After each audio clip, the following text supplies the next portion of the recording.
Nasemanga bontao. Buda, watu wamegrow majuu hadi wajui vitu zingine za Kenya. Ati mtu anaulizwa, do you know what is matumbo? Nasema matu. Ma what? Ona hapa Jeff Koinange venye anatufanyia bana. Ati anaulizwa matumbo. What is matumbo? Angalia mentality yake. Buda, penda pesa, pesa itakutumia Buda. Anaitwa Jeff Koinange. JK. Where are the fork and knife? Fork and knife for what? Jeff, tuko kwa kibanda bana, kula na mkono. Yes. Hakuna waiter? Waiter na huyo. Si ndio huyo? Okay. Bwana hana uniform na ajira. Ati anapelekwa kwa kibandaski anaulizwa aje? Ati ndio hii chakula imesaviwa. Then kiasi anauliza, where the forks? Where the knives? Buda anaambiwa hapa ni kibandaski.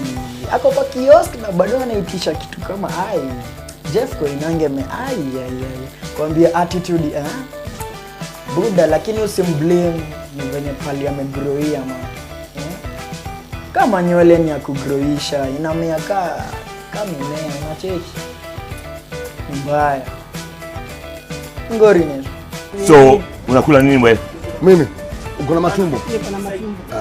Try matumbo. Never. Chicken kienyeji? Managu. Mahu? Managu.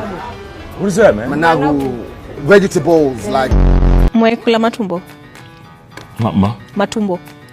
What is that? Unataka power? Power. Na hata hamuna DJ na munataka power. Back to the bench with the ladies. There's lots of umama on the bench. Use M-Pesa? Yes, I do. Do you use Fuliza? Who? Fuliza. Who? Fuliza. Nani? Unajua Fuliza? Bro, najua M-Pesa hapana. Okay, services. Check. Mzantupima.